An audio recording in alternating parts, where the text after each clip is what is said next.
Le grand hôtel royal scintillait sous les lustres en cristal, les sols de marbre reflétant les pas élégants des invités. Des hommes en smoking faisaient teinter des coupes de champagne, tandis que des femmes en robe de créateur riaient de conversations feutrées. Au centre de la salle des bals, sous les projecteurs, Heitor Albuquerque, l'un des hommes d'affaires les plus influents du pays, se tenait debout sur la scène. Aujourd'hui, nous célébrons une nouvelle étape dans l'histoire du groupe Albuquerque, annonça Heitor avec une posture impeccable et un sourire calculé. Des applaudissements retentirent dans toute la salle. Des appareils photos immortalisèrent chaque seconde. Heitor était le symbole parfait du succès absolu, mais soudain, un cri perça la nuit luxueuse. « Papa, tu m'as oublié !» La salle des bals tomba silencieuse. Tous se tournèrent vers la source du son. Un garçon sale, vêtu de haillons et pieds nus, avait réussi à passer la sécurité. Ses cheveux étaient en bataille, et ses grands yeux mêlaient colère et désespoir. Il tremblait, mais sa voix portait le poids d'années de souffrance. Heitor se figea. La couleur lui quitta le visage. « C'est moi, papa, tu m'as abandonné pour l'argent !» Les invités commencèrent à chuchoter. Certaines femmes se cachèrent la bouche choquées. La presse, attentive à chaque détail, leva ses téléphones pour capturer le moment. Le milliardaire tenta de se reprendre. « Sécurité !» ordonna-t-il, la voix plus froide qu'il ne l'avait voulu. Mais avant que les hommes n'aient pu agir, le garçon fit un pas en avant. « Regardez-moi !» Sa voix se brisa. « Je suis ton fils. Tu as promis que tu reviendrais. » Ces mots frappèrent Heitor comme un couteau. Il se souvint. Pedro, le fils qu'il avait laissé derrière lui il y a 8 ans, lorsqu'il avait troqué une vie simple pour son ambition démesurée. Il avait juré qu'il reviendrait, mais il ne l'avait jamais fait, parce qu'il était plus facile d'oublier que de faire face à la culpabilité. Et maintenant, face au regard accusateur de son propre sang, tout ce qu'il avait construit semblait insignifiant. Rita Mendonça, la fiancée actuelle d'Heitor, restait figée sur le côté de la scène. Son maquillage parfait ne pouvait cacher son choc alors qu'elle regardait le garçon, puis Heitor, cherchant le déni dans ses yeux mais ne trouvant que la honte. « De quoi parle cet enfant, Heitor ?» demanda-t-elle, la voix à peine au-dessus d'un murmure, mais dans la salle silencieuse, tout le monde entendit.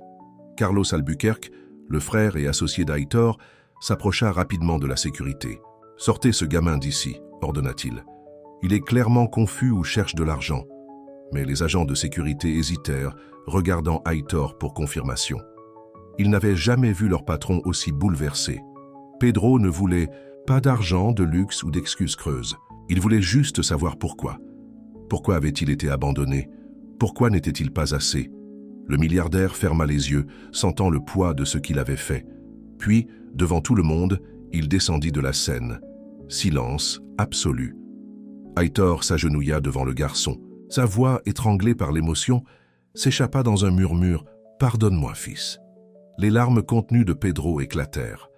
Et dans cette salle des bals où la richesse définissait tout, l'étreinte d'un père et d'un fils fut la chose la plus précieuse que quiconque puisse voir. Le lendemain matin, la lumière du soleil pénétrait par les grandes fenêtres du penthouse d'Heitor.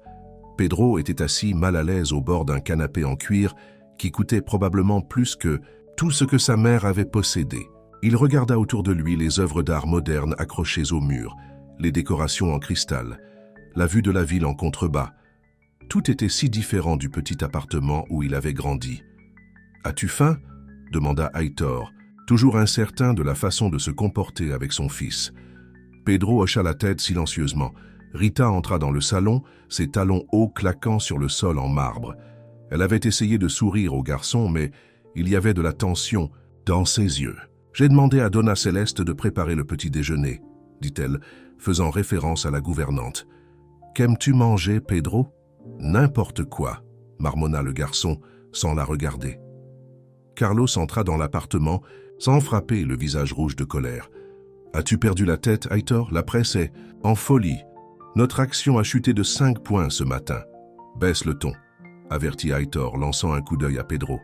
« Nous devons gérer cette situation immédiatement, » continua Carlos, ignorant l'avertissement de son frère. « J'ai déjà contacté notre équipe de relations publiques. Nous dirons que l'enfant est confus ou que sa mère l'a incité à faire ça pour de l'argent. » Pedro sauta sur ses pieds. « Ma mère n'a jamais voulu votre argent. Elle est tombée malade en attendant que tu reviennes. » Le cœur d'Heitor s'est brisé. Qu'est-ce que tu veux dire, tomber malade? Les yeux de Pedro se remplirent, à nouveau de larmes. Elle est morte le mois dernier, un cancer. C'est pour ça que je suis venu te chercher. Je n'ai nulle part où aller. La révélation frappa la pièce comme un coup de tonnerre. Aitor recula, s'effondrant sur une chaise. Maria, son premier amour, la femme à qui il avait promis de revenir un jour, était partie. Et leur fils avait été laissé seul. « Tu ne peux sérieusement pas penser à le garder ici », murmura Carlos durement à Aitor. « Nous avons la fusion avec Santiago Industries la semaine prochaine. Ce scandale pourrait ruiner tout ce pour quoi nous avons travaillé. » Rita s'approcha d'Aitor, posant une main manucurée sur son épaule. « Ton frère a raison, chérie. Nous devons bien réfléchir à cela. Peut-être qu'il y a un internat où... » « Non, » interrompit Aitor, la voix ferme pour la première fois depuis qu'il a vu Pedro. « Il reste avec moi. C'est mon fils. » Carlos leva les mains en signe de frustration. « Et qu'en est-il de notre empire, de tes fiançailles? Tu ne peux pas simplement... » « J'ai dit qu'il reste, » répéta Aitor, se levant. Quelque chose avait changé dans ses yeux, une résolution, une clarté qui n'y était pas auparavant. Dans la cuisine, Donna Céleste, qui travaillait pour Aitor depuis des années, préparait le petit déjeuner tout en écoutant tout. Contrairement aux autres, elle sourit doucement pour elle-même. Peut-être que ce garçon était exactement ce dont son patron avait besoin pour se souvenir de l'homme qu'il était autrefois. Cet après-midi-là, Aitor emmena Pedro faire du shopping pour de nouveaux vêtements. Le garçon hésita au début, mais commença lentement à se détendre alors que Aitor racontait des histoires sur son jeune âge et ses rêves au-delà de l'argent. « Ta mère et moi nous sommes rencontrés à l'université », dit Aitor alors qu'il traversait le centre commercial. « J'étudiais les affaires et elle étudiait la littérature. Elle a toujours cru que je changerais le monde. » « Elle parlait parfois de toi, » admit Pedro. « Elle gardait ta photo près de son lit même après toutes ces années. » Aitor ressentit une pointe de culpabilité si aiguë qu'elle lui coupa le souffle. Alors qu'ils quittaient le centre commercial, ils croisèrent Gabriela Santiago, la fille du plus grand rival commercial d'Aitor et partenaire potentiel de la fusion. C'était une belle jeune femme aux yeux gentils, rien de semblable à son père impitoyable. « Aitor » le salua-t-elle avec surprise. « Je ne m'attendais pas à te voir ici. » Ses yeux se déplacèrent curieusement vers Pedro. « Gabriela, voici Pedro, mon fils, » dit Aitor, les mots encore étranges sur sa langue. Ses yeux s'écarquillèrent légèrement, mais contrairement aux autres, elle sourit chaleureusement au garçon. « C'est très agréable de te rencontrer, Pedro. » Le garçon marmonna une salutation, mais Aitor remarqua comment le regard de son fils s'attarda sur Gabriela. « J'espère que cela n'affectera pas les projets de nos familles, » dit-elle doucement à Aitor. « Les affaires sont les affaires, » répondit Aitor, bien qu'il n'en soit plus tout à fait sûr. Tout changeait si vite. De retour au Penthouse, ils trouvèrent Rita organisant une réunion d'urgence avec l'équipe de relations publiques et les avocats de la société. Elle eut l'air alarmée en les voyant entrer. « Aitor, nous devons discuter de la manière de gérer cette situation publiquement, » commença l'un des avocats. « Il n'y a rien à gérer, » interrompit Aitor. « Pedro est mon fils. Je le reconnais publiquement et en privé. Mais la fusion avec Santiago, » commença un autre conseiller, « procédera comme prévu s'ils sont vraiment intéressés par la valeur de notre entreprise et non pas seulement par ma vie personnelle, » termina Aitor fermement. Rita mit Aitor de côté, son sourire parfait tendu. « Chérie, tu sais que je te soutiens, mais cela arrive si vite. Notre mariage est dans 3 mois. Nous devons réfléchir à la place de Pedro dans nos vies. » Aitor regarda sa fiancée, la belle, raffinée, ambitieuse Rita, et pour la première fois, il se demanda si elle l'aimait, lui, ou la vie qu'il lui offrait. « Il n'a pas besoin de s'intégrer dans nos vies, Rita. Nous devons construire une nouvelle vie qui l'inclut. » Plus tard dans la soirée, après que tout le monde soit parti et que Pedro soit allé se coucher dans la chambre d'amis, Aitor était assis seul sur son balcon, regardant les lumières de la ville. Il sortit son téléphone et trouva une vieille photo de Maria qu'il avait gardée cachée pendant toutes ces années. Son sourire, si sincère et aimant, lui fit mal au cœur.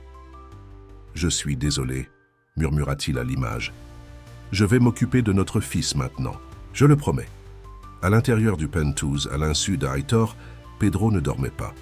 Il explorait son nouvel environnement, absorbant la vie que son père avait construite sans lui. Dans un bureau à domicile, il trouva des documents sur la fusion avec Santiago, des papiers qui mentionnaient une évaluation des risques de la vie personnelle d'Aitor. Il y avait une note dans une écriture manuscrite « Gérer le problème du garçon avant que les Santiago ne se retirent ». Pedro sentit son cœur durcir. Il avait peut-être trouvé son père, mais il était toujours un étranger ici, un problème à résoudre. Il se demanda si venir avait été une erreur après tout. Mais au bout du couloir, dans la cuisine, Donna Céleste préparait un petit déjeuner spécial pour le lendemain matin, fredonnant pour elle-même. « Ce garçon a les yeux de sa mère », dit-elle à son chat, « et le menton têtu de son père. Il appartient ici, quoi que les autres disent. » La nuit s'approfondissait sur la ville. Dans un immeuble, Carlos passait des appels téléphoniques furieux, essayant de sauver ce qu'il considérait comme un désastre. Dans un autre, Gabriela Santiago pensait au garçon aux yeux tristes qu'elle avait rencontré et s'interrogeait sur son histoire. Et dans le penthouse d'Aitor, père et fils dormaient sous le même toit pour la première fois depuis 8 ans, ignorant tous deux que leur retrouvaille était sur le point de bouleverser les fondations d'un empire et de changer la vie de tous ceux qui les entouraient. Demain apporterait de nouveaux défis, mais ce soir au moins, Pedro avait trouvé son père.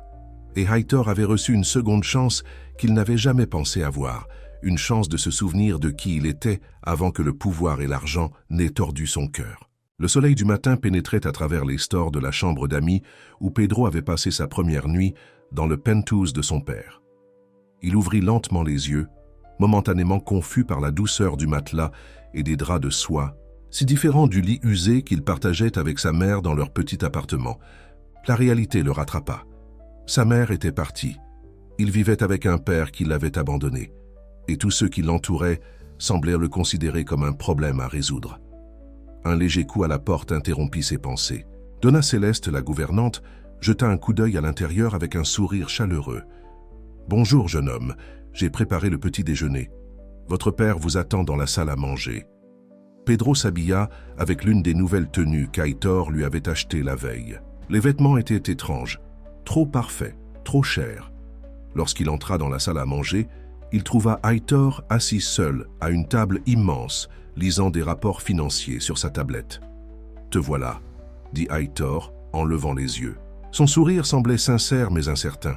« As-tu bien dormi ?» Pedro haussa les épaules. Le lit était bien. Un silence gêné suivit, tandis que Donna Céleste leur servait des crêpes, des fruits frais et du jus. Aitor s'éclaircit la gorge. « Je dois aller au bureau aujourd'hui. Il y a une réunion du conseil d'administration que je ne peux pas manquer. » Il hésita. « Aimerais-tu venir avec moi? Voir où je travaille ?» Avant que Pedro ne puisse répondre, l'ascenseur menant au penthouse sonna et Rita entra. Elle était impeccablement vêtue d'un tailleur de créateur, son maquillage parfait. « Bonjour », dit-elle avec un sourire crispé. Elle jeta à peine un coup d'œil à Pedro avant de se tourner vers Aitor. « Chérie, nous devons parler du communiqué de presse. » Carlos n'arrête pas d'appeler. L'expression d'Aitor se durcit. « Je lui ai déjà dit ma décision. Pedro est mon fils et je ne vais pas le cacher. » Rita soupira, s'asseyant à table. « Personne ne suggère de le cacher, mais nous devons contrôler le récit. La presse spécule sauvagement. Il y a déjà des rumeurs selon lesquelles tu avais une famille secrète pendant toutes ces années. »« Je n'avais pas une famille secrète, » répondit Aitor, sa voix montant légèrement. « J'avais un fils que j'ai abandonné. C'est la vérité. » Pedro regarda ses crêpes, souhaitant pouvoir disparaître. Ce n'est pas comme ça qu'il avait imaginé que trouver son père serait. Dans ses rêves, ils avaient simplement été heureux d'être réunis. Il n'y avait pas eu de réunion du conseil d'administration, de communiqué de presse ou de conversation tendue avec des fiancés. « Je ne veux pas aller à ton bureau, » dit Pedro soudainement. « Je ne veux pas non plus être dans ton communiqué de presse. » Aitor regarda son fils, surpris. « Pedro, j'essaie de faire ce qu'il faut ici. Maintenant, après 8 ans ?» Les mots sortirent plus brusquement que Pedro ne l'avait voulu. « Ma mère est morte en attendant que tu reviennes. Tu ne peux pas décider d'être mon père, juste quand c'est pratique. » Le silence tomba sur la table. Donna Céleste, qui était restée sur le seuil de la porte, se retira tranquillement dans la cuisine. Rita profita de l'occasion. « Peut-être que Pedro pourrait passer la journée avec ma sœur, Laura. C'est une enseignante, elle s'entend bien avec les enfants. Cela vous donnerait le temps de gérer les affaires et Pedro n'aurait pas à faire face à la presse. » Aitor semblait déchiré. Qu'en penses-tu, Pedro? Juste pour aujourd'hui? Pedro voulait refuser, dire qu'il n'avait pas besoin d'une babysitter. Mais la vérité était qu'il ne voulait pas passer la journée à regarder son père essayer de l'intégrer dans sa vie parfaite. Peu importe, marmonna-t-il. 2 heures plus tard, Pedro se retrouva dans un appartement modeste de l'autre côté de la ville. Laura Garcia n'était rien de semblable à sa sœur Rita. Là où Rita était raffinée et formelle, Laura était décontractée et chaleureuse. Son appartement était rempli de livres, de plantes et d'œuvres d'art colorées. « Alors, tu es le fils d'Aitor Albuquerque », dit Laura en lui offrant un biscuit. « Ça doit être assez bouleversant. » Pedro prit le biscuit mais ne répondit pas. « Tu n'as pas besoin de parler si tu ne veux pas », continua Laura en s'installant sur une chaise en face de lui. « Mais sache que je ne suis pas vraiment là pour te garder. Rita voulait juste que tu sois hors de vue pendant qu'ils gèrent leur crise de relations publiques. » Cela attira l'attention de Pedro. « Tu n'aimes pas beaucoup ta sœur, n'est-ce pas ?» Laura rit. « J'aime ma sœur. Je n'approuve simplement pas tout ce qu'elle fait. » Elle étudia le visage de Pedro. « Tu as les yeux de ton père. »« C'est ce que ma mère disait toujours, » répondit Pedro tranquillement, ressentant une douleur dans sa poitrine. « Parle-moi d'elle, » suggéra Laura doucement. Et à sa propre surprise, Pedro le fit. Il raconta à Laura sa mère, comment elle avait aimé les livres et enseigné la littérature à l'école locale, comment elle n'avait jamais dit un mot de travers sur Aitor, malgré avoir été abandonnée, comment elle avait combattu sa maladie jusqu'à la fin. « Elle a l'air d'être une femme extraordinaire, » dit Laura lorsqu'il eut terminé. « Beaucoup mieux que ce que ma sœur mérite de remplacer. » Pedro la regarda vivement. « Qu'est-ce que tu veux dire ?»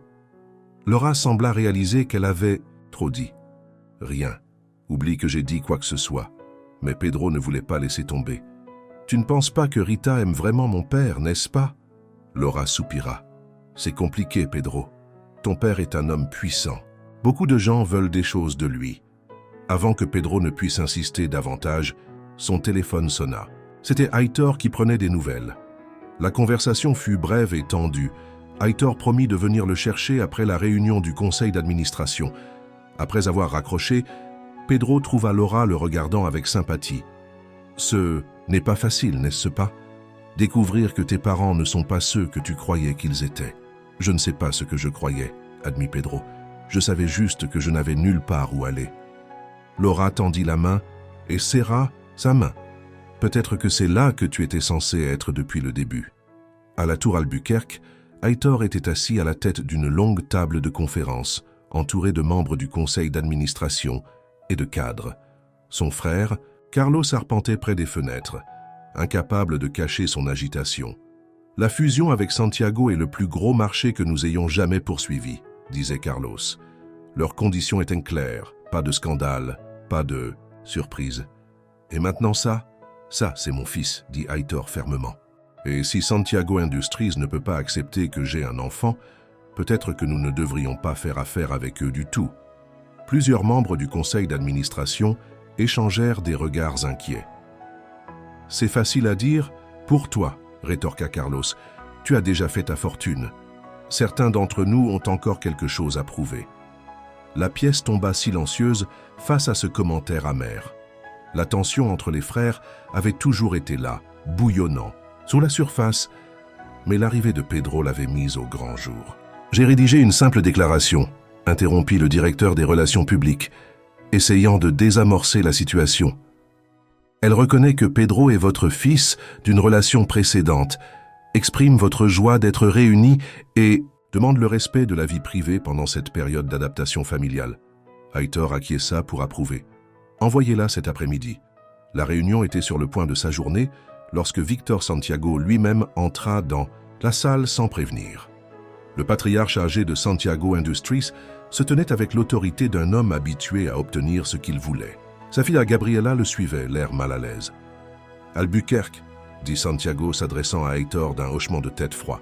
« J'ai pensé que nous devrions discuter de cette situation en personne. » Aitor se leva, lui tendant la main. « Victor, je ne m'attendais pas à vous. » Santiago ignora la main tendue. « De toute évidence, il y a beaucoup de choses auxquelles tu ne t'attendais pas, y compris le garçon qui a perturbé ton événement hier soir. »« Mon fils, » corrigea fermement Aitor. « Et oui, Son arrivée était inattendue, mais il est là maintenant, et il fait partie de ma vie. Un fils que tu as abandonné, fit remarquer Santiago. Ce ne sont pas exactement les valeurs familiales que nos entreprises annoncent, n'est-ce pas? Carlos fit un pas en avant. Monsieur Santiago, je peux vous assurer que cette situation sera gérée discrètement. Je ne veux pas de discrétion, interrompit Aitor. Je veux arranger les choses avec mon fils. Santiago l'étudia longuement. Notre accord exigeait de la transparence, Albuquerque. Tu n'as pas mentionné cette complication. Je ne savais pas que Pedro me trouverait, répondit Aitor honnêtement. Mais maintenant qu'il l'a fait, je ne vais plus lui tourner le dos. Même si cela te coûte la fusion, lança Santiago. La salle retint son souffle. Cet accord valait des milliards, l'aboutissement d'années de travail. À la surprise de tous, c'est Gabriela qui brisa le silence. Père, ce n'est pas juste. Monsieur Albuquerque essaie de faire ce qu'il faut pour son enfant. Santiago regarda sa fille vivement. Les affaires ne consistent pas à faire ce qu'il faut, Gabriela. Il s'agit de fiabilité, de prévisibilité. Et de famille, rétorqua-t-elle. N'est-ce pas ce que tu m'as toujours appris, que la famille passe avant tout? Un silence tendu suivit tandis que père et fille s'affrontaient. Finalement, Santiago se tourna vers Aitor. Tu as une semaine pour me convaincre que ces retrouvailles familiales n'affecteront pas nos relations commerciales. Une semaine, Albuquerque. Sur ce, il se retourna et quitta la salle. Gabriela, le suivant après avoir lancé un sourire d'excuse à Aitor. Dès que la porte se referma, Carlos explosa. « Es-tu content maintenant? 8 ans sans penser à ce gamin, et soudain tu es prêt à tout risquer pour lui.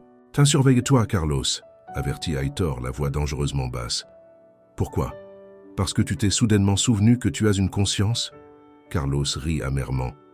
Ou est-ce parce que Maria est morte et que tu te sens coupable? Maintenant? Aitor bougea si vite que personne ne le vit venir. Son poing toucha la mâchoire de son frère, envoyant Carlos tituber en arrière.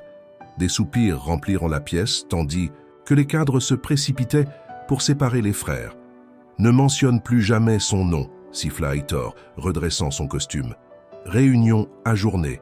Lorsque Aitor arriva à l'appartement de Laura pour chercher Pedro, il était toujours secoué par la confrontation avec son frère. Il n'avait jamais perdu le contrôle comme ça dans un cadre professionnel auparavant.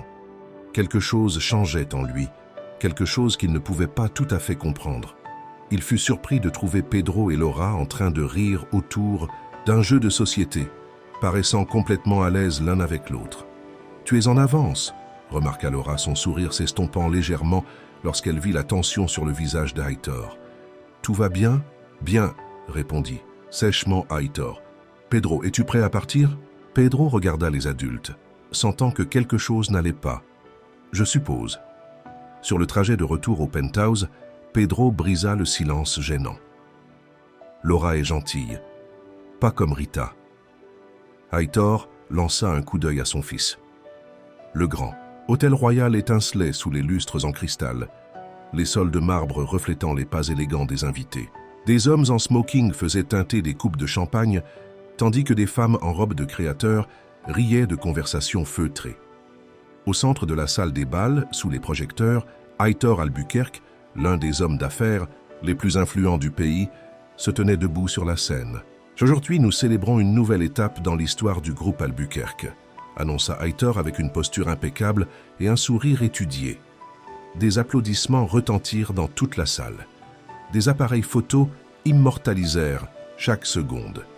Aitor était le symbole parfait du succès absolu. Mais soudain, un cri perça la nuit luxueuse. « Papa, tu m'as oublié !» La salle des bals tomba silencieuse. Tous se tournèrent vers la source du son. Un garçon sale, vêtu de haillons et pieds de nu, avait réussi à passer la sécurité. Ses cheveux étaient en bataille et ses grands yeux mêlaient colère et désespoir. Il tremblait, mais sa voix portait le poids d'années de souffrance. Aitor se figea. La couleur lui quitta le visage. « C'est moi, papa. Tu m'as abandonné pour l'argent. » Les invités commencèrent à chuchoter. Certaines femmes se cachèrent la bouche, choquées. La presse, attentive à chaque détail, leva ses téléphones pour capturer le moment.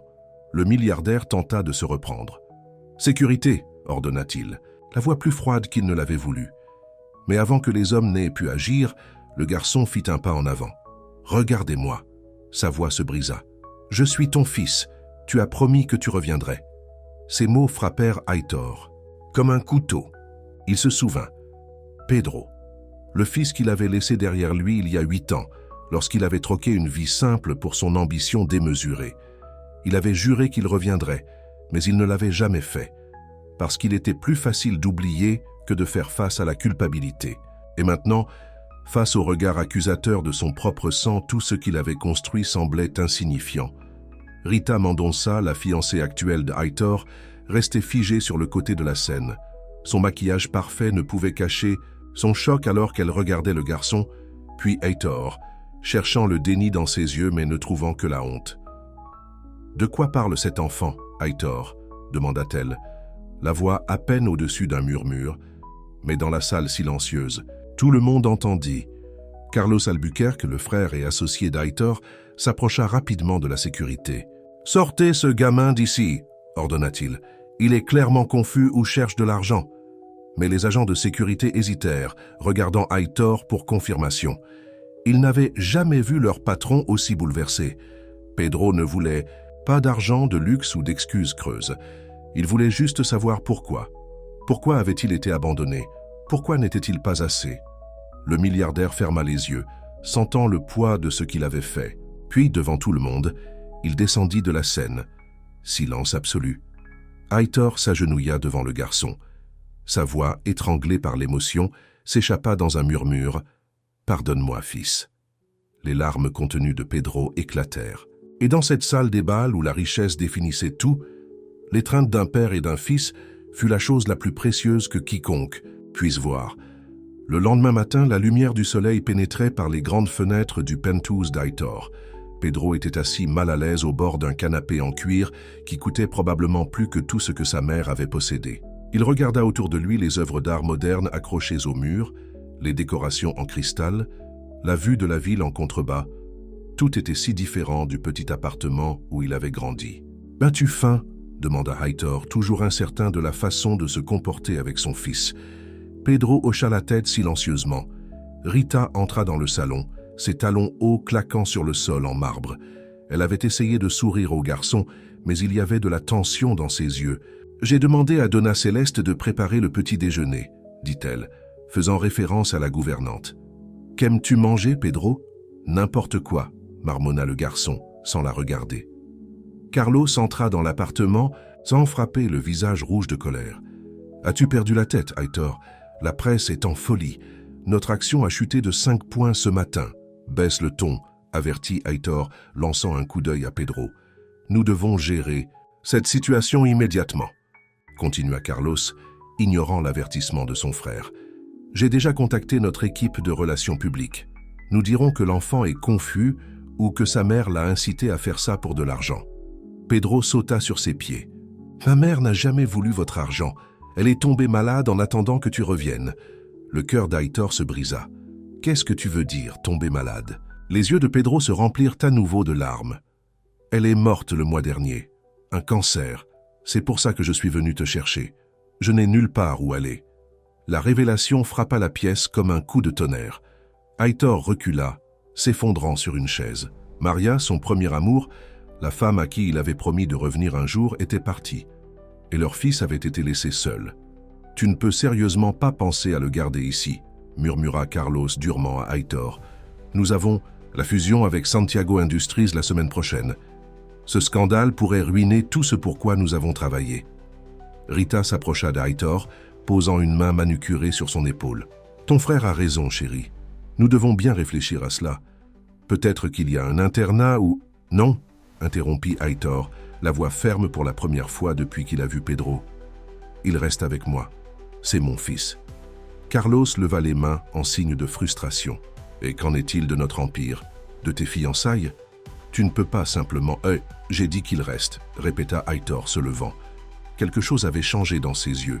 Une résolution, une clarté qui n'y était pas auparavant. Dans la cuisine, Donna Céleste, qui travaillait pour Aitor depuis des années, préparait le petit déjeuner tout en écoutant tout. Contrairement aux autres, elle sourit doucement pour elle-même. Peut-être que ce garçon était exactement ce dont son patron avait besoin pour se souvenir de l'homme qu'il était autrefois. Cet après-midi-là, Aitor emmena Pedro faire du shopping pour de nouveaux vêtements. Le garçon hésita au début, mais commença lentement à se détendre, alors que Aitor racontait des histoires sur son jeune âge et ses rêves au-delà de l'argent. « Ta mère et moi nous sommes rencontrés à l'université, » dit Aitor alors qu'il traversait le centre commercial. « J'étudiais les affaires et elle étudiait la littérature. Elle a toujours cru que je changerais le monde. Elle parlait parfois de toi, » admit Pedro. « Elle gardait ta photo près de son lit, même après toutes ces années. » Aitor ressentit une pointe de culpabilité si aiguë qu'elle lui coupa le souffle. Alors qu'ils quittaient le centre commercial, ils croisèrent Gabriela Santiago, la fille du plus grand rival commercial d'Aitor et partenaire potentiel de la fusion. C'était une belle jeune femme aux yeux gentils, rien de semblable à son père impitoyable. « Aitor !» le salua-t-elle avec surprise. « Je ne m'attendais pas à te voir ici. » Ses yeux se déplacèrent curieusement vers Pedro. « Gabriela, voici Pedro. Mon fils, » dit Aitor, les mots encore étranges sur sa langue. Ses yeux s'écarquillèrent légèrement, mais contrairement aux autres, elle sourit chaleureusement au garçon. « C'est très agréable de te rencontrer, Pedro. »« Le garçon !» marmonna une salutation, mais Aitor remarqua comment le regard de son fils s'attarda sur Gabriela. « J'espère que cela n'affectera pas les projets de nos familles, » dit-elle doucement à Aitor. « Les affaires sont les affaires, » répondit Aitor, bien qu'il n'en soit plus tout à fait sûr. Tout changeait si vite.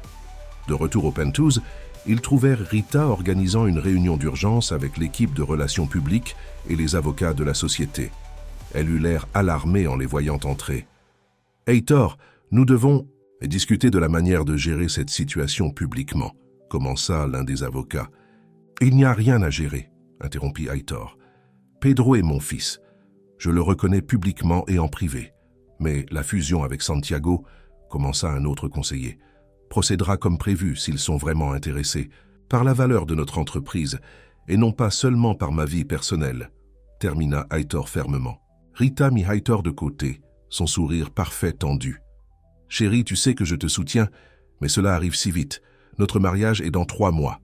Nous devons réfléchir à la place de Pedro dans nos vies. » Aitor regarda sa fiancée, la belle, raffinée, ambitieuse Rita, et pour la première fois, il se demanda si elle l'aimait lui ou la vie qu'il lui offrait. « Il n'a pas besoin de s'intégrer dans nos vies, Rita.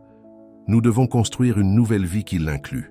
Plus tard dans la soirée, après que tout le monde soit parti et que Pedro soit allé se coucher dans la chambre d'amis, Aitor était assis seul sur son balcon, regardant les lumières de la ville. Il sortit son téléphone et trouva une vieille photo de Maria qu'il avait gardée cachée pendant toutes ces années. Son sourire, si sincère et aimant, lui fit mal au cœur. « Je suis désolé, » murmura-t-il à l'image. « Je vais m'occuper de notre fils maintenant, je le promets. » À l'intérieur du Penthouse, à l'insu d'Aitor, Pedro ne dormait pas. Il explorait son nouvel environnement, absorbant la vie que son père avait construite sans lui. Dans un bureau à domicile, il trouva des documents sur la fusion avec Santiago, des papiers qui mentionnaient une évaluation des risques de la vie personnelle d'Aitor. Il y avait une note dans une écriture manuscrite, « Gérer le problème du garçon avant que les Santiago ne se retirent ». Pedro sentit son cœur durcir. Il avait peut-être trouvé son père, mais il était toujours un étranger ici, un problème à résoudre. Il se demanda si venir avait été une erreur après tout. Mais au bout du couloir, dans la cuisine, Donna Céleste préparait un petit déjeuner spécial pour le lendemain matin, fredonnant pour elle-même. « Ce garçon a les yeux de sa mère », dit-elle à son chat, « et le menton têtu de son père. Il appartient ici, quoi que les autres disent. » La nuit s'approfondissait sur la ville. Dans un immeuble, Carlos passait des appels téléphoniques furieux, essayant de sauver ce qu'il considérait comme un désastre. Dans un autre, Gabriela Santiago pensait au garçon aux yeux tristes qu'elle avait rencontré et s'interrogeait sur son histoire. Et dans le Penthouse d'Aitor, père et fils dormaient sous le même toit pour la première fois depuis 8 ans, ignorant tous deux que leur retrouvaille était sur le point de bouleverser les fondations d'un empire et de changer la vie de tous ceux qui les entouraient. Demain apporterait de nouveaux défis, mais ce soir, au moins, Pedro avait trouvé son père. Et Aitor avait reçu une seconde chance qu'il n'avait jamais pensé avoir, une chance de se souvenir de qui il était avant que le pouvoir et l'argent n'aient tordu son cœur. Le soleil du matin pénétrait à travers les stores de la chambre d'amis où Pedro avait passé sa première nuit dans le Penthouse de son père. Il ouvrit lentement les yeux, momentanément confus par la douceur du matelas et des draps de soie si différent du lit usé qu'il partageait avec sa mère dans leur petit appartement. La réalité le rattrapa. Sa mère était partie. Il vivait avec un père qu'il avait abandonné, et tous ceux qui l'entouraient semblèrent le considérer comme un problème à résoudre. Un léger coup à la porte interrompit ses pensées. Donna Céleste, la gouvernante, jeta un coup d'œil à l'intérieur avec un sourire chaleureux. « Bonjour, jeune homme. J'ai préparé le petit déjeuner. Votre père vous attend dans la salle à manger. » Pedro s'habilla avec l'une des nouvelles tenues qu'Aitor lui avait achetées. La veille, les vêtements étaient étranges, trop parfaits, trop chers.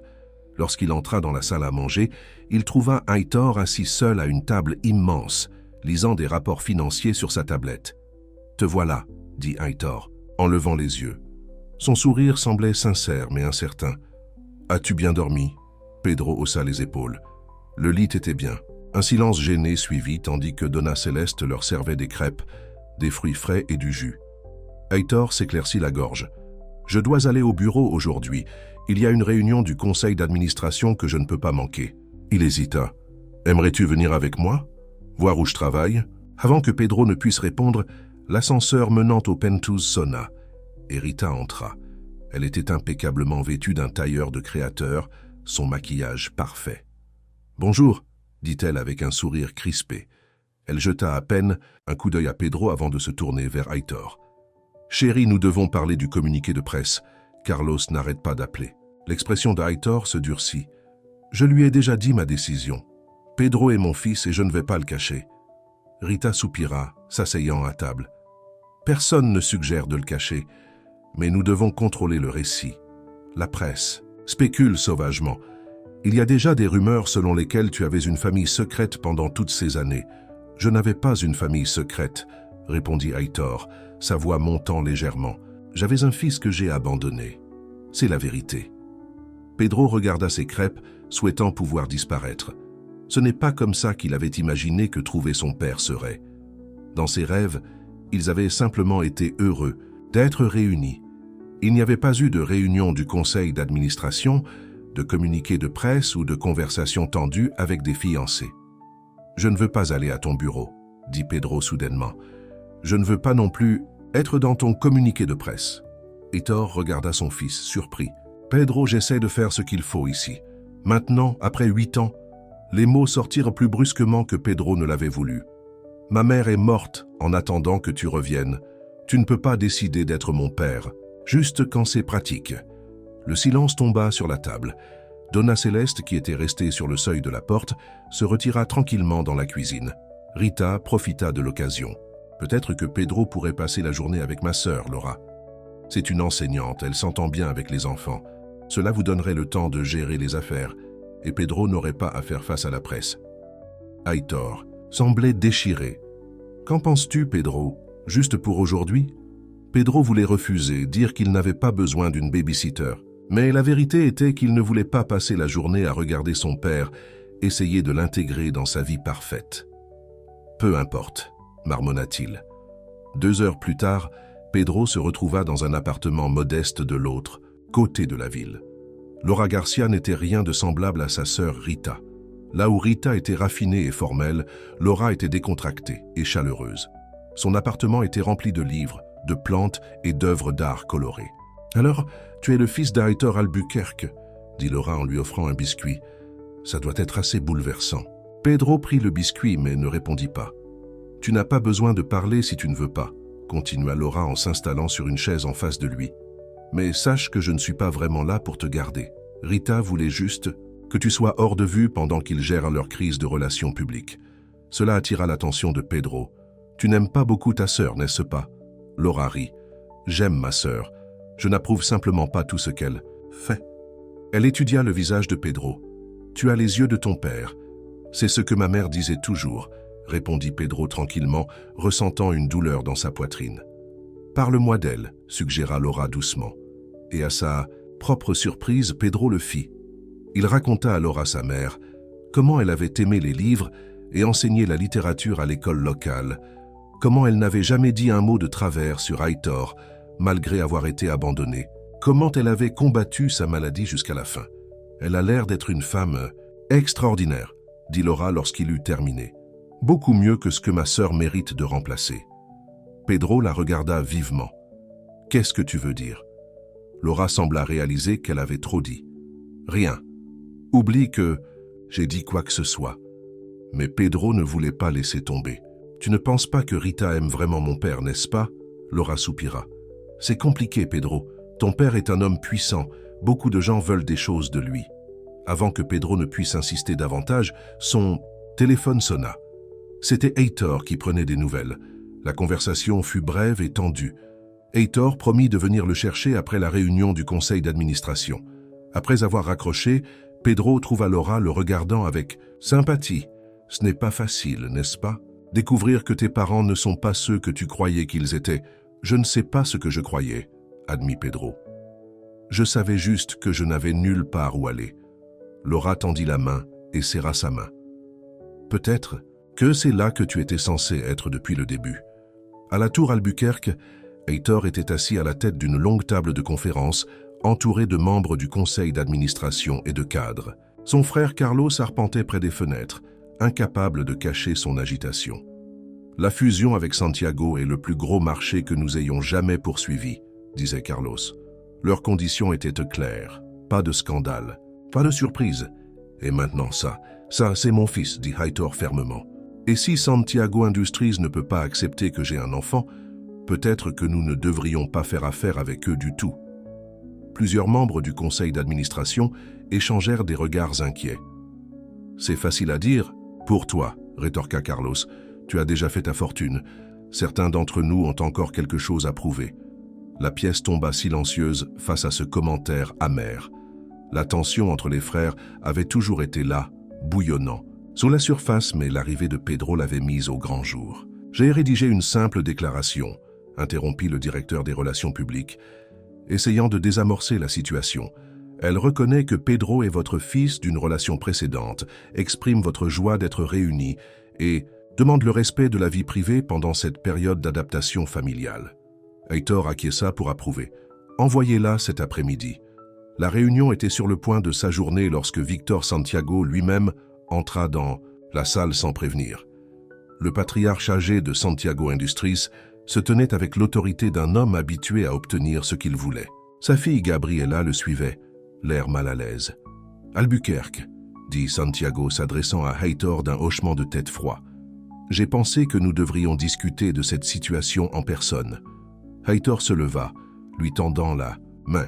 « Victor, je ne m'attendais pas à vous. » Santiago ignora la main tendue. De toute évidence, il y a beaucoup de choses auxquelles tu ne t'attendais pas, y compris le garçon qui a perturbé ton événement hier soir. « Mon fils, » corrigea fermement Heitor. « Et oui, son arrivée était inattendue, mais il est là maintenant, et il fait partie de ma vie. »« Un fils que tu as abandonné, » fit remarquer Santiago. « Ce ne sont pas exactement les valeurs familiales que nos entreprises annoncent, n'est-ce pas ?» Carlos fit un pas en avant. « Monsieur Santiago, je peux vous assurer que cette situation sera gérée discrètement. »« Je ne veux pas de discrétion, » interrompit Heitor. « Je veux arranger les choses avec mon fils. » Santiago l'étudia longuement. « Notre accord exigeait de la transparence, Albuquerque. Tu n'as pas mentionné cette complication. »« Je ne savais pas que Pedro me trouverait, » répondit Heitor honnêtement. « Mais maintenant qu'il l'a fait, je ne vais plus lui tourner le dos. » Même si cela te coûte la fusion, lança Santiago. La salle retint son souffle. Cet accord valait des milliards, l'aboutissement d'années de travail. À la surprise de tous, c'est Gabriela qui brisa le silence. « Père, ce n'est pas juste. Monsieur Albuquerque essaye de faire ce qu'il faut pour son enfant. » Santiago regarda sa fille vivement. « Les affaires ne consistent pas à faire ce qu'il faut, Gabriela. Il s'agit de fiabilité, de prévisibilité et de famille. » rétorqua-t-elle. « N'est-ce pas ce que tu m'as toujours appris, que la famille passe avant tout ?» Un silence tendu suivit, tandis que père et fille s'affrontaient. Finalement, Santiago se tourna vers Heitor. « Tu as une semaine pour me convaincre que ces retrouvailles familiales n'affecteront pas nos relations commerciales. Une semaine, Albuquerque. » Sur ce, il se retourna et quitta la salle, Gabriela le suivant après avoir lancé un sourire d'excuse à Heitor. Dès que la porte se referma, Carlos explosa. « Es-tu content maintenant? 8 ans sans penser à ce gamin, et soudain tu es prêt à tout risquer pour lui? Surveille-toi, Carlos, » avertit Heitor. la voix dangereusement basse. « Pourquoi? Parce que tu t'es soudainement souvenu que tu as une conscience ?» Carlos rit amèrement. « Ou est-ce parce que Maria est morte et que tu te sens coupable maintenant ?» Aitor bougea si vite que personne ne le vit venir. Son poing toucha la mâchoire de son frère, en voyant Carlos tituber en arrière. Des soupirs remplirent la pièce tandis que les cadres se précipitaient pour séparer les frères. « Ne mentionne plus jamais son nom », siffla Aitor, redressant son costume. Réunion ajournée. Lorsque Aitor arriva à l'appartement de Laura pour chercher Pedro, il était toujours secoué par la confrontation avec son frère. Il n'avait jamais perdu le contrôle comme ça dans un cadre professionnel auparavant. Quelque chose changeait. En lui, quelque chose qu'il ne pouvait pas tout à fait comprendre. Il fut surpris de trouver Pedro et Laura en train de rire autour d'un jeu de société, paraissant complètement à l'aise l'un avec l'autre. « Tu es en avance », remarqua Laura, son sourire s'estompant légèrement lorsqu'elle vit la tension sur le visage d'Aitor. « Tout va bien ?»« Bien », répondit sèchement Aitor. « Pedro, es-tu prêt à partir ?» Pedro regarda les adultes, sentant que quelque chose n'allait pas. « Je suppose. » Sur le trajet de retour au penthouse, Pedro brisa le silence gênant. « Laura est gentille, pas comme Rita. » Aitor lança un coup d'œil à son fils. « Ce sont des personnes très différentes, » dit Pedro. « Laura a dit que Rita ne t'aime pas vraiment, » continua Pedro brutalement. « Elle a dit que les gens veulent des choses de toi parce que tu es puissant. » Aitor serra le volant plus fort.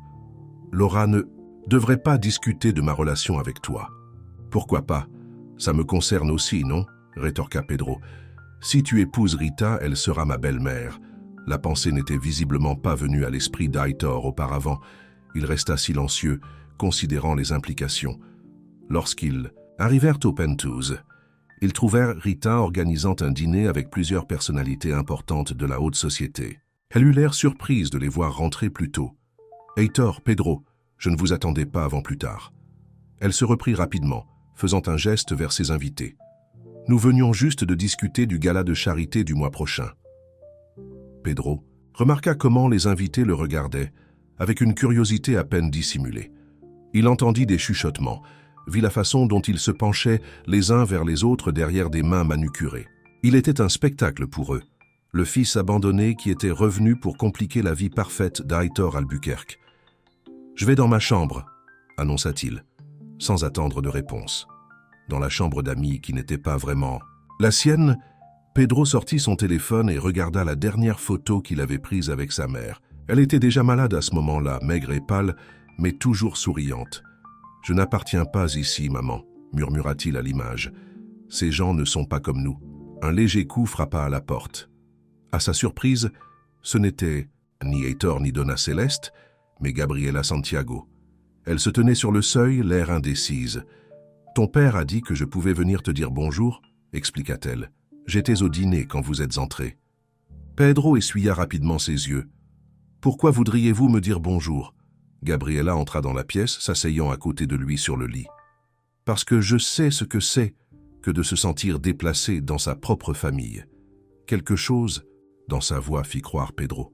« Ton père semblait assez en colère à la réunion du conseil d'administration aujourd'hui, » dit-il, répétant ce qu'il avait entendu Aitor dire à Rita. Gabriela hocha la tête. « Il s'inquiète pour la fusion. Mais je pense qu'il y a des choses plus importantes que les accords commerciaux. Tu ne trouves pas ?» Pedro haussa les épaules. « Je ne connais pas grand-chose aux affaires. »« Moi non plus, en réalité, » admit Gabriela. « Du moins, pas comme ils veulent. Que je le fasse. » Elle jeta un coup d'œil à la photo sur le téléphone de Pedro. « C'est ta mère ?» Pedro hocha la tête, surpris lorsque sa vision se brouilla de larmes. « Elle est morte le mois dernier. » La main de Gabriela trouva la sienne chaude et réconfortante. « J'ai perdu ma mère aussi quand j'avais 9 ans. Ça devient plus facile, mais ça ne cesse jamais de faire complètement mal. » Ils restèrent en silence un moment, deux étrangers liés par la perte. « Pourquoi es-tu gentil avec moi ?» demanda finalement Pedro. « Tous les autres me traitent comme si je ruinais tout. » Gabriela sourit tristement. « Peut-être parce que je sais ce que c'est, que d'être considéré comme un obstacle au plan de quelqu'un d'autre. » Avant que Pedro ne puisse demander ce qu'elle voulait dire, des voix s'élevèrent dans une dispute venant du salon. Heitor et Rita se disputaient, leur façade soigneusement construite se fissurant sous la pression de l'arrivée de Pedro. « Tu m'as promis que tu n'avais aucun secret. » La voix de Rita porta dans le couloir. « Maintenant, je fais figure de ridicule devant tout le monde. »« Je ne t'ai jamais menti, » répondit Heitor. « Je t'ai dit que j'avais un passé. Un passé, c'est une ex-petite amie, Heitor. Pas un enfant que tu as abandonné. » Gabriella eut l'air mal à l'aise. « Je devrais y aller. » Alors qu'elle se levait, pour partir, Pedro prit sa main impulsivement. « Je te reverrai ?»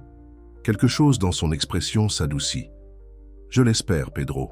Vraiment. » Après son départ, Pedro resta seul dans la pièce qui s'assombrissait, écoutant la dispute qui continuait. Sa présence avait démêlé quelque chose ici, exposé des vérités qui avaient été soigneusement cachées sous la richesse et l'ambition. Il pensa à s'enfuir, à trouver un autre endroit où aller. Mais où? L'appartement de sa mère avait déjà été loué à quelqu'un de nouveau. Toutes leurs possessions avaient été vendues pour payer ses factures médicales.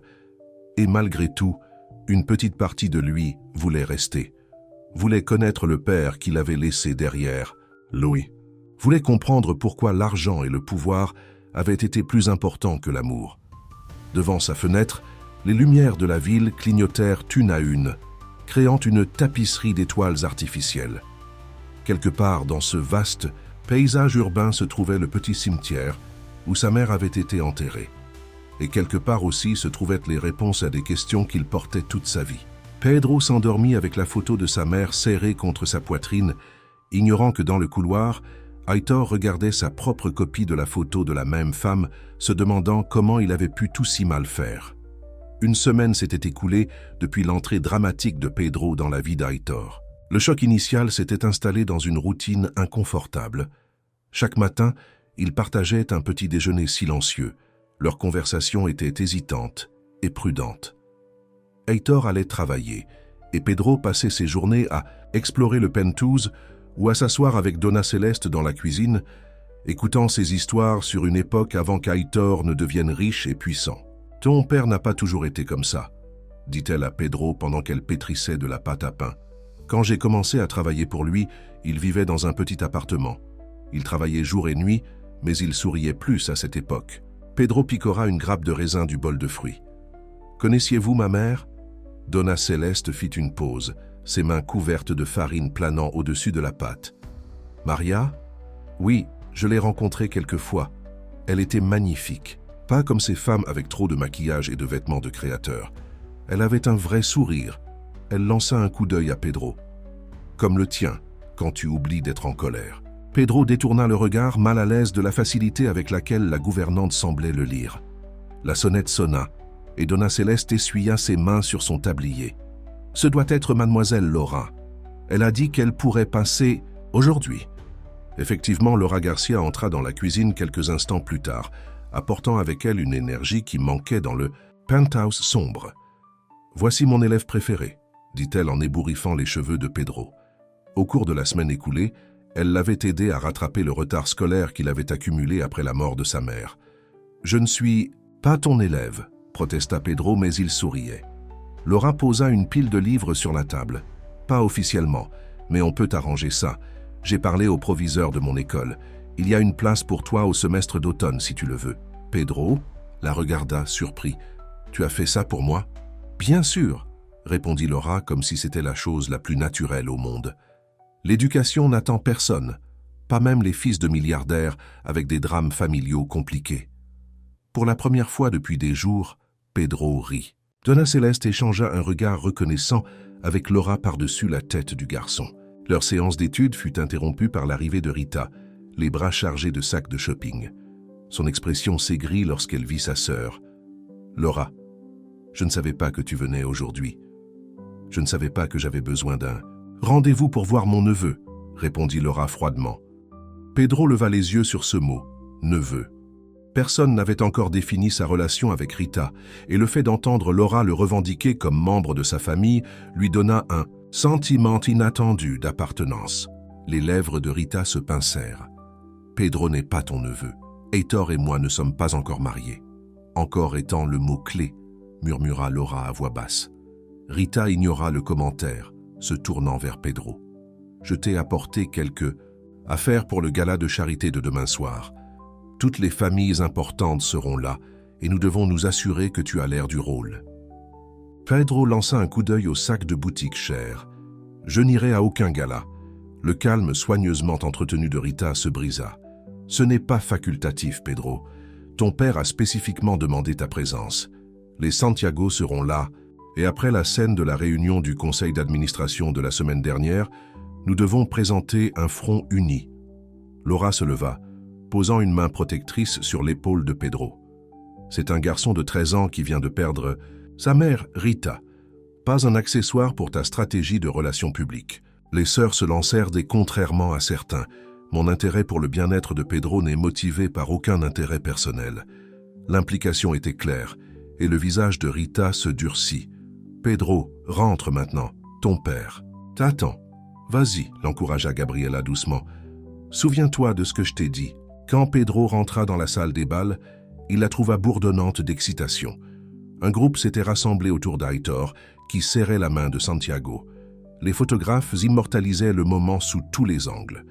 Carlos aperçut Pedro et lui fit signe de la main avec empressement. « Viens ici, neveu.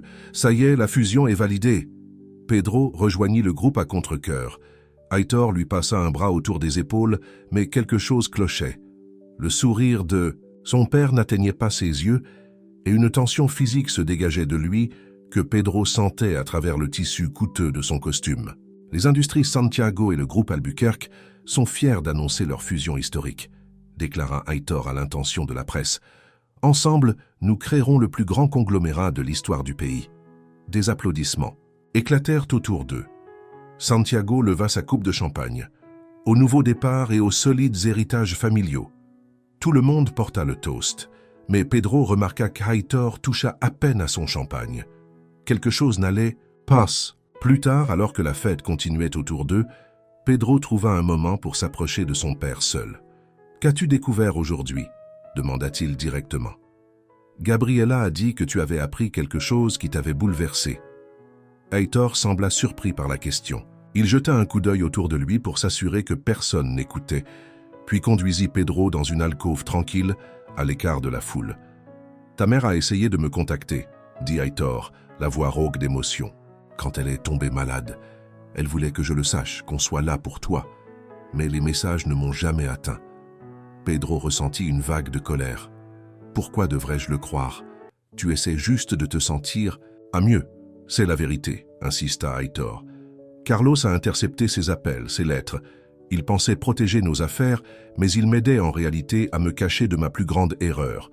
Vous avoir abandonné, toi et ta mère. » Pedro regarda son père, essayant de traiter cette nouvelle information. Si ce qu'Aitor disait était vrai, sa mère était morte en croyant que son père ne se souciait même pas assez pour répondre. « Alors maintenant quoi ?» demanda Pedro la voix faible.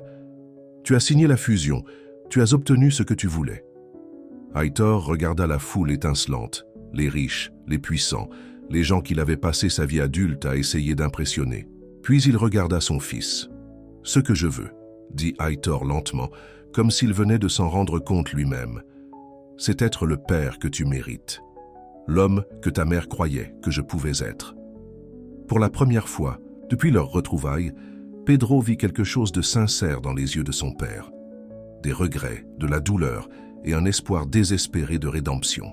Avant qu'il ne puisse répondre, un silence attentif tomba sur la salle des bals. Tous les regards se tournèrent vers la scène principale, où Carlos se tenait au microphone. « Mesdames et messieurs, nous avons une annonce spéciale ce soir, » déclara Carlos en levant son verre. « Mon frère Aitor Albuquerque et sa magnifique fiancée Rita Garcia ont fixé la date de leur mariage.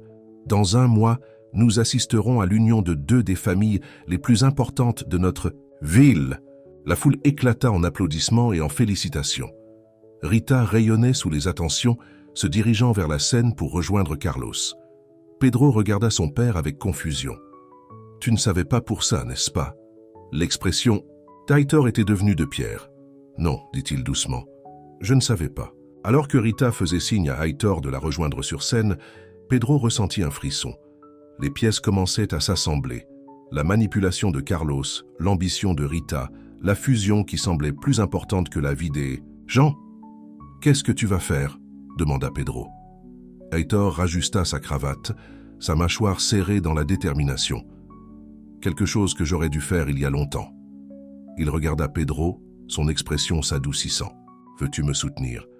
Après un moment d'hésitation, Pedro acquiesça. Quoi qu'il arrive ensuite, il voulait le voir. Ensemble, père et fils marchèrent vers la scène, vers un moment qui allait changer à jamais le cours de l'héritage, Albuquerque. Un silence tomba sur la salle des bals alors qu'Heitor montait sur scène.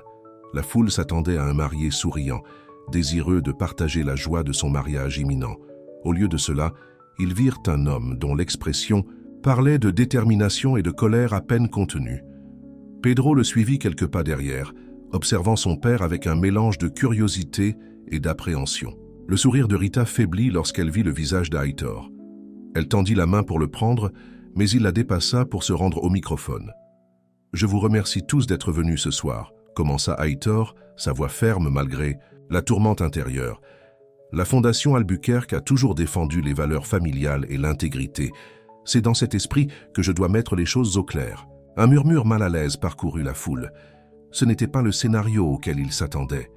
Premièrement, concernant la fusion avec les industries Santiago, elle ne se poursuivra pas comme annoncé. Des soupirs emplirent la salle.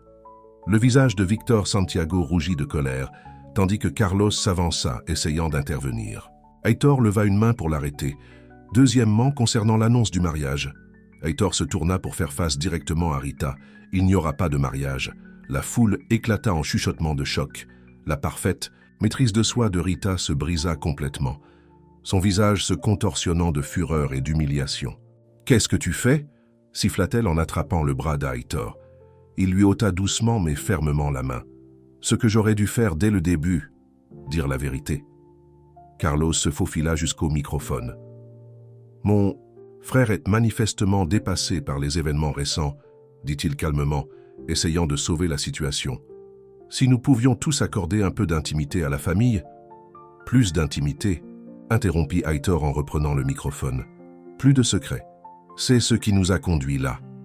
Il regarda les visages stupéfaits de l'élite de la ville.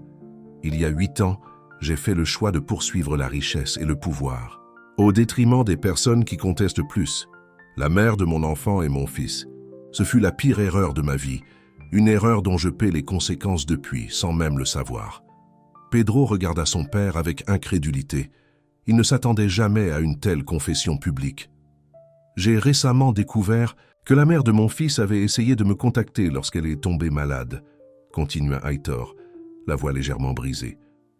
Elle voulait que je sois là pour notre fils. Mais ces messages m'ont été délibérément cachés. Tous les regards se tournèrent vers Carlos, dont le visage était devenu pâle. J'ai passé des années à construire un empire au prix de ce qui compte vraiment, dit Heitor. Mais ça s'arrête ce soir. Le groupe Albuquerque continuera, mais avec une nouvelle mission et une nouvelle direction. Il fit signe à Pedro de le rejoindre au microphone. À contre-cœur, le garçon s'avança. « Voici mon fils, Pedro. Pas un inconvénient, pas un problème de relations publiques, mais la personne la plus importante de ma vie. À partir de maintenant, tout ce que je ferai sera dans l'intérêt de son avenir. » Le silence dans la salle des bals était absolu. Personne n'avait jamais vu Heitor Albuquerque parler avec une telle émotion brute. Rita fut la première à se remettre, les yeux froids de fureur.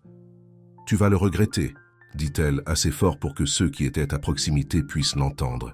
« Tu n'as aucune idée de ce que tu jettes par-dessus bord. En fait, je sais exactement ce que je jette par-dessus bord, » répondit Heitor calmement. « Et je sais ce que je gagne. » Sur ce, il passa un bras autour des épaules de Pedro et quitta la scène. La foule se faufila devant eux, trop choquée pour même chuchoter.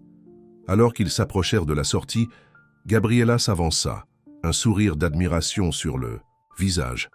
Derrière elle, Victor Santiago observait avec des yeux calculateurs, réévaluant déjà la situation. Carlos les rattrapa à la porte, le visage tordu de rage. « Tu as détruit tout ce que nous avons construit », cracha-t-il. « Pourquoi ? Un gamin que tu connais à peine ? Non, répondit Heitor calmement. Pour l'homme que je veux être. Il regarda son frère dans les yeux. Tu m'as caché les messages de Maria. Tu as laissé mourir. Seul. Tu as laissé mon fils grandir en pensant que je m'en fichais. Je ne te pardonnerai jamais ça. Carlos sursauta devant la froideur définitive de la voix de son frère. « Ce n'est pas fini, avertit-il. « Si, ça l'est, répondit Heitor. À partir de demain, tu ne fais plus partie du groupe Albuquerque. Le conseil d'administration recevra mon rapport complet sur tes agissements dès demain matin. » Il se détourna de son frère pour la dernière fois, guidant Pedro vers la sortie. Alors qu'il sortait, loin de l'éclat et du spectacle, Heitor prit une profonde inspiration de l'air nocturne. « Je suis désolé que tu aies dû voir tout ça, » dit-il à Pedro, « mais je voulais que tu saches où je me situe. » Pedro leva les yeux vers son père, le voyant clairement pour peut-être la première fois. « Tu as voulu dire ce que tu as dit là-dedans, que je suis la personne la plus importante de ta vie. » Heitor s'agenouilla pour qu'il soit au niveau des yeux. Chaque mot. « Je ne peux pas changer le passé, Pedro. Je ne peux pas ramener ta mère ou effacer les années que j'ai manquées. Mais si tu me le permets, je veux être ton père, vraiment être ton père, à partir de maintenant. » Pendant un long moment, Pedro ne dit rien. Puis, lentement, il tendit la main. Ce n'était pas tout à fait une étreinte, mais c'était un début. « Je voudrais rentrer à la maison maintenant, » dit Pedro doucement. Heitor acquiesça, comprenant que « la maison » était encore un concept qu'ils devraient définir ensemble. Dans les jours qui suivirent, le scandale du gala de charité Albuquerque domina les titres des journaux. Les paparazzi campaient devant le penthouse, espérant apercevoir le milliardaire et son nouveau fils. Le monde des affaires bourdonnait, de spéculations sur l'avenir du groupe Albuquerque, sans la fusion Santiago, et avec Carlos contraint de partir. Mais à l'intérieur du penthouse, une autre histoire se déroulait. Une histoire plus calme sur un père et un fils apprenant à se connaître. Un matin, alors qu'ils étaient assis à déjeuner, Heitor remarqua que Pedro poussait sa nourriture sur son assiette, perdu dans ses pensées. « À quoi penses-tu » demanda Heitor. Pedro leva les yeux, hésitant. « Je pensais à maman, admit-il finalement. À son appartement, toutes nos affaires ont disparu maintenant. » Heitor posa sa tasse de café. « Pas toutes, dit-il. » Il se leva, faisant signe à Pedro de le suivre dans son bureau à domicile. À l'intérieur, Heitor ouvrit une armoire et sortit une boîte. « Après que tu m'aies parlé de ta mère, j'ai envoyé quelqu'un à l'immeuble. Les nouveaux locataires avaient trouvé ça dans un placard et allèrent le jeter. » Il tendit la boîte à Pedro, qui l'ouvrit les mains tremblantes. À l'intérieur se trouvaient des albums photos, quelques livres avec les notes de Maria en marge, et un petit écrin à bijoux contenant son alliance, celle que Heitor lui avait offerte dans une autre vie. « Elle a gardé ça, » murmura Pedro, les larmes aux yeux. « Elle n'a jamais cessé de t'aimer, » dit Heitor doucement. « Et je pense que, à sa manière, elle n'a jamais cessé de m'aimer non plus, malgré tout. » Pedro serra l'album photo contre sa poitrine. « Elle me manque tellement. »« Je sais, » dit Heitor, en passant un bras autour des épaules de son fils. « Elle me manque aussi, la personne que j'étais quand j'étais avec elle. » Ils restèrent assis ensemble, feuilletant les albums, Heitor écoutant Pedro raconter des histoires sur sa mère, son rire, son amour de la poésie, la façon dont elle chantait dans la cuisine en cuisinant. Plus tard cet après-midi-là, Laura arriva pour la séance d'études de Pedro. Elle était une présence constante dans leur vie depuis le gala, un soutien constant pendant le chaos qui a suivi les déclarations publiques d'Heitor. « Comment vont mes deux hommes préférés ?» demanda-t-elle en posant son sac de livres. « Mieux, » répondit Heitor, en lançant un coup d'œil à Pedro. « On travaille dessus. » Laura sourit, comprenant les progrès que ces mots simples représentaient. « J'ai apporté les formulaires d'inscription de Pedro pour l'école, » dit-elle, en tendant un dossier à Heitor. « Les cours commencent dans 3 semaines. » Alors que Pedro et Laura s'installaient à la table de la salle à manger avec leurs livres, Heitor se retira dans son bureau pour s'occuper de la montagne de travail qui s'était accumulée. La restructuration du groupe Albuquerque était en cours, Carlos se battant contre les changements à chaque étape. Le conseil d'administration était divisé, certains membres démissionnant sous le coup de la protestation et d'autres se ralliant à la nouvelle vision d'Heitor pour l'entreprise. Un coup à la porte de son bureau interrompit ses pensées. Donna Celeste entra avec une tasse de café et une visiteuse inattendue, Gabriela Santiago. « Mademoiselle Santiago est là pour vous voir », annonça Donna Celeste avec un sourire. « Entendu. » Gabriela avait une apparence différente en dehors du cadre professionnel, plus détendue en jeans et en chemisier simple. « J'espère que je ne vous interromps pas, dit-elle. « Pas du tout, » répondit Heitor, sincèrement heureux de la voir. « comment vont les choses avec votre père ?» Le sourire de Gabriella faiblit légèrement. Tendu, il n'a pas l'habitude d'être refusé, surtout aussi publiquement. Mais il survivra, son ego est remarquablement résistant. « Et vous ?» demanda Heitor. « J'imagine que je ne suis pas le seul à faire face à la désapprobation familiale ces jours-ci. » Gabriella rit. « Disons simplement que je ne suis plus en voie de devenir la future dirigeante des industries Santiago. Mon père n'apprécie pas ma déloyauté à me ranger de votre côté. » Heitor fronça les sourcils. « Je n'ai jamais voulu vous mettre entre votre père et vous. »« Non, » l'assura Gabriella. « Ça fait longtemps que ça arrive. Je n'ai jamais partagé la vision de mon père pour l'entreprise, ni ses méthodes. » Elle hésita. « En fait, c'est en partie pourquoi je suis là. Je vous fais une proposition. » Avant qu'elle ne puisse s'expliquer, Pedro apparut dans l'embrasure de la porte. Son visage s'illumina lorsqu'il vit Gabriella. « Tu es là !» s'exclama-t-il. « Laura et moi sommes sur le point de jouer à un jeu de société. Tu veux te joindre à nous ?» Gabriella regarda Pedro et Heitor visiblement déchirés. « Allez-y !» l'encouragea Heitor. « Les affaires peuvent attendre. Les jeux de société avec mon fils, non. » Alors que Gabriella suivait Pedro dans le salon, Heitor se retrouva à les observer avec une chaleur qu'il n'avait pas ressentie depuis des années. D'une manière ou d'une autre, ce garçon qui avait fait irruption dans sa vie, il y a à peine 2 semaines, avait déjà tout changé. Le Penthouse, autrefois une vitrine de sa richesse et de son succès, était en train de devenir une maison. 3 mois plus tard, le Penthouse Albuquerque était rempli de conversations et de rires. C'était le 14e anniversaire de Pedro et la première vraie fête qu'il avait eue depuis la mort de sa mère. La liste des invités était petite, mais significative. Laura, qui était devenue comme de la famille. Gabriella, qui travaillait maintenant avec Heitor en tant que nouvelle directrice de l'exploitation du groupe Albuquerque.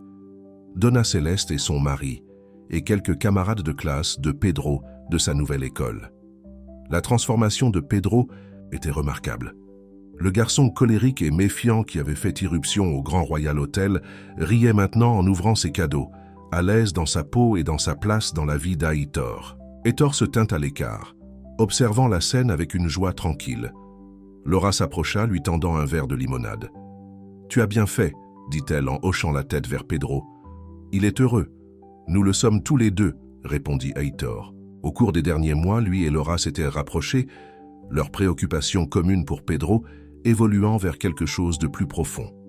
Ils prenaient à leur temps, tous deux conscients des complications que leur relation pouvait apporter, mais aucun ne voulant nier le lien qui existait entre eux. « Des nouvelles de Carlos ?» demanda Laura. Heitor secoua la tête. Après une bataille juridique acharnée, Carlos avait quitté l'entreprise avec une transaction qui garantissait qu'il serait financièrement à l'aise, mais plus impliqué dans aucune entreprise Albuquerque. Il avait déménagé à l'étranger, incapable de faire face aux retombées sociales du scandale du gala. Et Rita? Elle continue de faire sa présence sentir dans les pages de la société, dit Heitor avec un sourire narquois. Actuellement en couple avec un comte européen, si les rumeurs sont vraies. Laura rit. Elle retombe toujours sur ses pieds. L'entretien de ta mère? Demanda Heitor, sachant que cela avait été une source d'inquiétude pour Laura, après que Rita ait retiré son soutien financier. Assuré, confirma Laura. Grâce à toi. Elle serra sa main avec reconnaissance. Leur conversation fut interrompue lorsque Pedro appela l'attention de tous. Il se tenait au centre de la pièce, paraissant soudainement nerveux. « Je tiens à remercier tout le monde d'être venu aujourd'hui, » commença-t-il, la voix ferme malgré son émotion évidente. « Cette dernière année a été la plus difficile de ma vie. J'ai perdu ma mère, qui était la meilleure personne que j'ai jamais connue. » Il fit une pause, se rassemblant. « Mais j'ai aussi trouvé mon père, ce à quoi je n'aurais jamais pensé. » Heitor sentit sa gorge se serrer d'émotion. Ma mère avait l'habitude de me dire que les familles ne se limitent pas aux singes. Elles sont composées de ceux qui vous soutiennent lorsque les choses deviennent difficiles, continua Pedro. Alors merci à tous d'être ma famille, de toutes les manières qui comptent. La pièce éclata en applaudissements et Heitor s'avança pour prendre son fils dans ses bras. Ta mère serait si fière de toi, murmura-t-il. Plus tard, alors que la fête touchait à sa fin, Heitor trouva Pedro sur le balcon, regardant le coucher de soleil. Il rejoignit son fils, tous deux s'appuyant sur la balustrade. « Bon anniversaire » demanda Heitor. Pedro acquiesça. Le meilleur. Il hésita puis fouilla dans sa poche. Je voulais te donner quelque chose. Il tendit à Heitor une petite photographie usée. Elle montrait Maria tenant un nouveau-né Pedro, son visage rayonnant d'amour et d'épuisement. Maman a gardé ça près de son lit, expliqua Pedro. Elle a dit que c'était pris le lendemain de ma naissance. Elle a dit que c'est toi qui as pris la photo. Heitor regarda l'image, les souvenirs affluents. Il était si jeune à l'époque, si amoureux, si plein de rêves qui n'avaient rien à voir avec la richesse ou le pouvoir. Je me souviens, dit-il doucement, c'était le jour le plus heureux de ma vie, même si je ne m'en suis pas rendu compte à l'époque. Tu peux la garder, dit Pedro. J'en ai d'autres. Heitor rangea soigneusement la photo dans son portefeuille, à côté d'une photo plus récente de Pedro, lors de son premier jour dans sa nouvelle école. Merci. Ça veut dire plus que tu ne le sais. Ils restèrent debout dans un silence confortable, observant les lumières de la ville s'allumer à la tombée de la nuit. « Papa » dit Pedro, le mot encore nouveau mais plus naturel à chaque fois qu'il l'utilisait. « As-tu déjà regretté d'avoir abandonné la fusion et tout ça ?» Heitor réfléchit à la question, pensant aux derniers mois de restructuration de l'entreprise, de lutte contre le conseil d'administration, de reconstruction de sa vie autour de son fils. « Pas une seconde », répondit-il honnêtement. « Certaines choses semblent avoir de la valeur jusqu'à ce que l'on réalise ce qu'elles nous coûtent. Et certaines choses semblent simples jusqu'à ce que l'on réalise qu'elles valent plus que tout le reste. » Pedro acquiesça, comprenant même à son jeune âge. « Comme la famille, exactement comme la famille », acquiesça Heitor en passant un bras autour des épaules de son fils. À l'intérieur du penthouse, Gabriela aidait Donna Céleste à nettoyer tandis que Laura discutait avec les derniers invités. Ils avaient tous, à leur manière, contribué à combler le fossé entre le père et le fils, à guérir des blessures qui semblaient inguérissables. Comme s'ils devinaient ses pensées, Pedro dit « Laura est plutôt géniale, n'est-ce pas ?» Heitor sourit. « Oui, elle l'est. Et Gabriela aussi, » ajouta Pedro avec un léger rougissement. « Très perspicace, fils, » rit Heitor. Il semblerait que les hommes Albuquerque aient un bon goût pour les femmes. Au luxueux grand Royal Hotel, Heitor Albuquerque célébrait un autre triomphe, jusqu'à ce qu'un cri vienne briser la nuit. « Papa, tu m'as oublié. » Un garçon en haillons se tenait devant lui, dévoilant des secrets enfouis et remettant en question tout ce que Heitor avait construit. Son empire survivra-t-il à la vérité? Avant que nous commencions, commentez ci-dessous d'où dans « Le monde vous regardait ». Pedro prit un air sérieux. « Je pense que maman les aimerait toutes les deux. Elle a toujours dit que les gens méritent une seconde chance. » Heitor ressentit le poids de ces mots. Le don du pardon d'une femme qui avait tout le droit d'être amère, transmis par le fils qui avait toutes les raisons de le rejeter. « Ta mère était la personne la plus sage que j'ai jamais connue, » dit Heitor, « et je vois tellement d'elle en toi. » De l'intérieur, Laura annonça qu'il était temps pour le gâteau d'anniversaire. Pedro se retourna pour partir, puis s'arrêta, regardant son père. « Tu viens, papa ?» Heitor sourit, ressentant un contentement qu'il n'avait jamais trouvé dans toutes ces années passées à courir après le succès. « Juste derrière toi, fils. » Alors qu'il rejoignait les autres, Heitor pensa au voyage qui les avait conduits jusqu'ici, de la confrontation houleuse au Grand Royal Hotel à ce moment de véritable bonheur familial. La route à parcourir aurait ses défis, mais pour la première fois en 8 ans, il marchait dans la bonne direction. Le fils abandonné avait retrouvé son père, et le père perdu avait retrouvé son chemin vers la maison. 2 ans plus tard, un petit groupe se rassembla dans le jardin d'une chapelle de campagne.